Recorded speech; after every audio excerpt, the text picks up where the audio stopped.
오늘은 여러분과 함께 설교에 대해서 유익한 시간이 되었으면 좋겠습니다. 우리 목사님들을 특별히 염두에 두고 이런 고언의 말씀을 드리는데 양해하시고 한번 잘 들어보시기 바랍니다. 우리가 신학을 한 이유가 있다면은 하나님을 잘 알고 그리고 사람을 또 잘 알고 하나님의 뜻을 잘 알아서 또 사람들에게 전하기 위해서 신학을 한 분이 대부분일 겁니다. 그런데 모든 이론 신학의 목적은 실천신학이죠. 그리고 실천신학 중에서 아마 가장 실천신학의 꽃이라고 할 수 있는 게 설교학이라고 봅니다. 그런데 신학교 다닐 때 설교학 강의도 듣고 학점도 따고 설교 연습, 설교 실습, 설교 평가 이런 거 다 해왔고 또 좋은 점수를 받은 분도 있을 겁니다. 그런데 저도 신학교 다닐 때 설교학 교수로부터 설교 못한다는 평가를 받아본 적이 없고 또 저 나름대로 열심히 잘했다고 생각해요. 그런데 한참 한 10년 넘어 이렇게 이제 사역을 하다가 제가 하고 있는 일에 회의를 느끼게 된 겁니다. 무슨 얘기냐?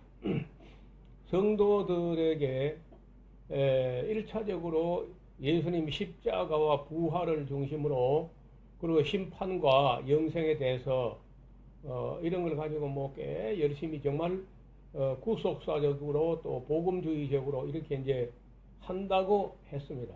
했는데 문제는 성도들의 삶에 그리 큰 변화가 없다는 거예요.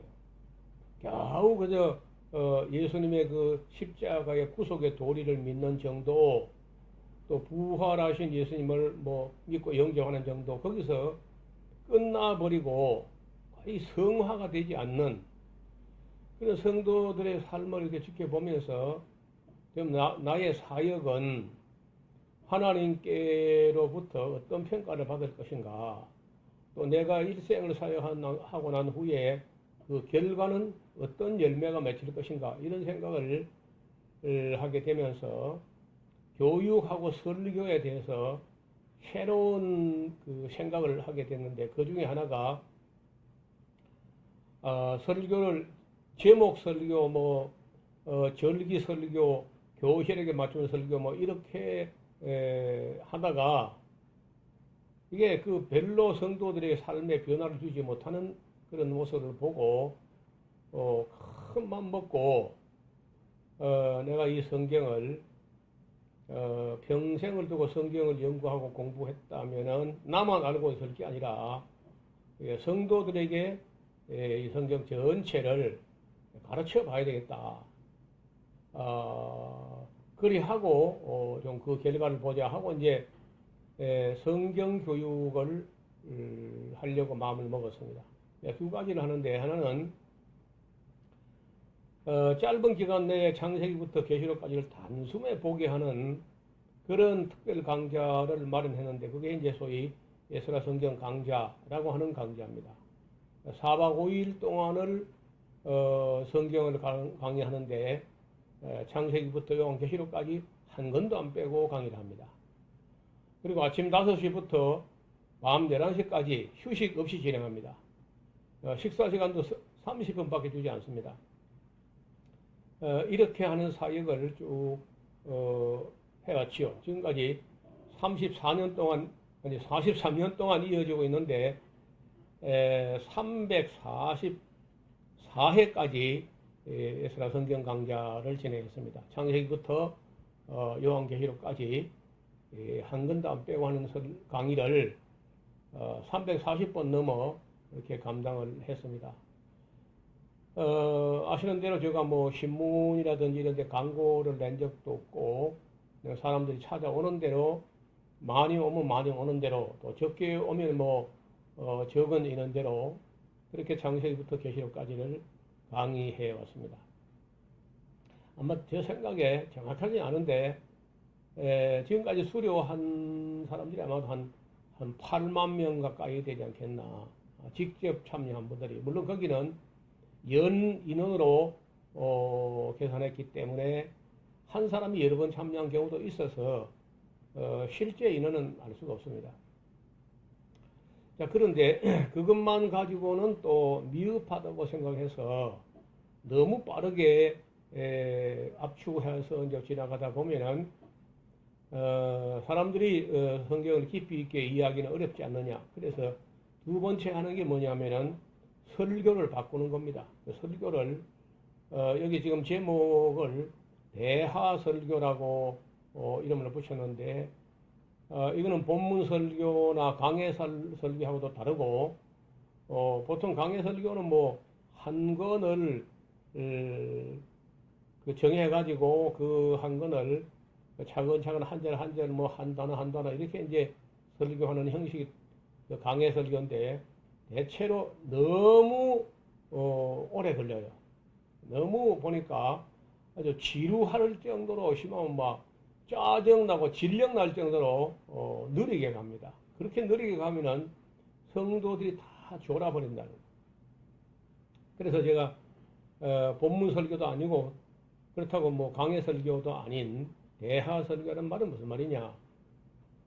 굉장히 빠르게 흘러가는데 큰 강물처럼 여기 그림에 나오는 대로 대하 큰 강물 흘러가는데 에덴 동산에서 시내산, 갈보리산, 세하나가 셋단까지 창세기부터 율법서 다 설교하고 역사서 설교하는데 역사서 설교한 중에 그 예언자들이 나타났던 그 시기에 맞춰서 그 예언자의 글, 예언서를 설교하면서 말라기까지 가고 그리고 신약에 가서 신약 넘어가기 전에 신구약 중간사를 또 쭉 그 설교 내용 강의를 하고 신약에서 복음서 4개를 가지고 예수님을 잘 그린 후에 사도행전과 함께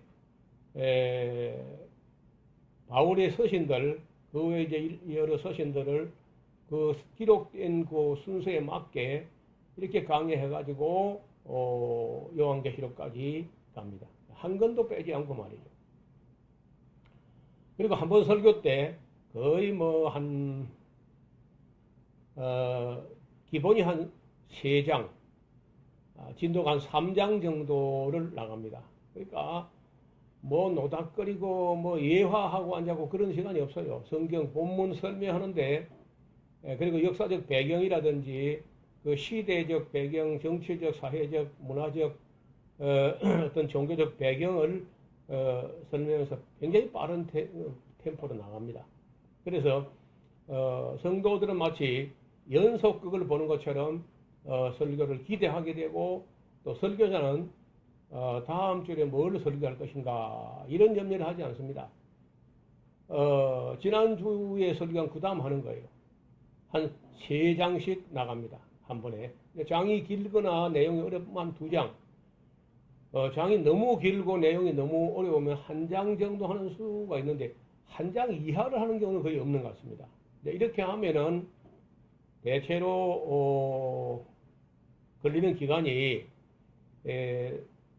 주일 낮, 주일 오후 혹은 주일 저녁, 주일에 2번, 그리고 수요일에 1번 이렇게 한 주일에 3번 설교하는 걸로 해서 한 번 설교 때 한 3장 정도 진도가 나가면은 대체로 봐서 한 4년 정도 또 조금 더 걸리면 4년 반, 저는 한번 5년 정도 걸린 경우인데 그때는 수요일을 제가 설교를 안 했기 때문에 한 5년 정도 걸린 적도 있습니다. 그리고 목사님들이 대부분 그 월요일 하루 쉬고 나면은 화요일부터 다음 주일 설교 걱정하죠. 뭘 설교할 것인가? 뭘 설교해가지고 성도들의 귀를 즐겁게 할 것인가? 이걸로 고민한다고요. 얼마나 잘못된 고민인가요? 저는 어떻게 설교할 것인가도 많이 고민하지 않지만은 어느 부분 무슨 내용을 할 것인가 성경에 나와 있기 때문에 그런 거 가지고 고민하거나 시간 낭비하지 않습니다. 그리고 제가 장담을 하는데 창세기부터 요한계시록까지 한 절도 안 빼고 한번 설교하고 나면은 목사님들의 실력이 많이 향상될 겁니다. 그리고 지금까지 잘못 가르쳐 온 것이 너무 많이 드러나게 돼요. 깜짝 놀랄 정도로. 그리고 성도들의 신앙이 성장하고 삶의 변화가 있고 세계관, 역사관, 가치관이 달라지게 된다는 거예요. 아직도 이런 설교 계획을 안 해본 분이 거의 99%가 넘을 겁니다. 지금까지 우리가 에스라하우스 수료생을 보면은 목회자만 한 15,000명이 수료를 했는데 이 15,000명 수료한 목사님 중에 저와 같이 창세기부터 요한계시록까지를 설교하는 이런 대하 설교를 하는 분들이 정확하지 않습니다만은 100명에 1명 정도인 것 같아요. 그 정도만 못 될 수도 있어요. 성경을 배워가지고도 그걸 못하는 겁니다. 성경을 물론 우리 목사님들 다 솔직한 게 고백하자면 신학교에서 우리 성경 안 배웠잖아요. 어느 학교도 성경 가르치거나 성경 배우는 학교는 없지 않습니까? 아니 다른 신학교 내가 다 가보지는 않았지만은 신학교 가니까 그렇지 않던가요? 그 교수님들이 마치 이 신학을 지망해온 학생들이 이미 교회에서 성경은 다 배우고 온 걸로 가정하고 그렇게 시작하거든요. 그래서 성경 종합시험 쳐보는 거 아니야. 다 배웠는지. 그런데 실제로 성경을 다 배웠느냐? 사실은 아니지 않습니까? 어느 교회에서 66권 중에 단 한 권이라도 또 딱 부러지게 가르치는 교회가 어디 있어요? 그래서 정말 한 절도 안 빼고 한 단어도 안 빼고 한번 창세기부터 계시록까지 설교를 해 보시면은 다시는 옛날식으로 이런 말 했다 저런 말 했다 이 책 같다 저 책 같다 신약 같다 구약 같다 그런 설교로 다시 돌아가지 못합니다. 그리고 저와 함께 이런 대하 설교를 시작한 분들은 이제사 내가 이 창세기부터 계시록까지를 다 설교하는 목사가 된 이후에 비로소 내가 목사로서 해야 할 일을 하고 있다 이렇게 인식이 된다는 겁니다. 그래서 저는 오늘 서론적으로 대하설교란 무엇인가? 대하설교는 강해설교가 아닙니다. 본문 설교하고도 달라요. 창세기부터 계시록까지 큰 흐름의 강물, 큰 흐름을 따라서 연대기 순으로 재구성해서 스토리텔링을 하면서 성도들이 그 이야기를 듣고 스스로 해석도 하고 함께 공감하고 그리고 결단할 수 있도록 성도를 믿는 겁니다. 성도를 너무 어린애치고 해가지고 성경을 막 미주알 꼬주알 대씹고 곱씹고 질려나고 짜증나게 이래 하는 게 아니라 대충 그저 뚝뚝 잘라만 주고 내용을 스토리텔링 그 이야기식으로 이렇게 하면은 성도들이 잘 알아듣습니다. 심지어 초등학생도요. 안 믿어질지 모르지만 우리 교회는 초등학생들이 어른 예배 같이 예배합니다. 초등학생 예배를 따로 하지 않습니다. 따로 하면 그 놀이터지 그게 예배가 안 돼요. 충분히 다 드러내고 연속극처럼 듣기 때문에 아이나 어른이나 잘 듣고 이해하고 그리고 삶의 변화가 일어난다는 거예요. 그리고 무엇보다 우리가 여러 목사님들이나 저나 사역 없이 잠깐 후에 우리가 사역 끝내고 우리를 이 세상에 파송하신 예수님 앞에 서야 될 거 아니에요. 거기서 너 말씀 어떻게 전한 거야? 이것저것 다 빼고 요절만 했으면 그거 괜찮을까요? 달콤한 구절만 잘 된다 복된다 그런 구절만 복되고 복된 구절만 전달했습니다. 괜찮을까요? 누구 마음대로 이것저것 빼고 생략하고 건너뛰고 무시하고 할 수 있습니까? 저는 66권 중에 한 건도 빼서는 안 된다고 봐요. 그리고 그 모든 책을 기록된 그 목적을 완전히 찾아서 그걸 전달해야 됩니다. 저는 제가 글쎄요 뭐 견문이 좁아서 다 연구하거나 살피지 못했지만은 모세 이후에 오늘 이 시간까지 창세기부터 계시록까지 한 절도 안 빼고 설교한 목사가 참 많지 않다고 봅니다. 물론 지금은 이제 저와 함께 동역하는 분들이 몇 분이 계셔서 꽤 많은 분들이 시도하고 있지만은 칼빈이나 루터도 그거 하지 못했어요. 칼빈은 상당히 성실했던 분인데 연대기 순으로 한 게 아니라 대개 병행구를 찾아가지고 큰 주제를 따라 병행구를 찾아서 그렇게 설교했는데 이 칼빈은 그 설교한 내용이 그대로 묶으면 그게 바로 칼빈 주석입니다. 그런데 우리 목사님들이 칼빈 주석을 한번 읽어봐요. 목사인 제가 읽어봐도 수준이 너무 높아서 일반 성도들 그 이해도 못했을 것 같고 따라오도 못해요. 칼빈 당시에 칼빈의 설교 듣는 사람 중에 그 태반은 글도 몰랐을 텐데 너무 수준이 높아서 아마도 제네바 시민들이 그게 알아듣지 못했다고 봅니다.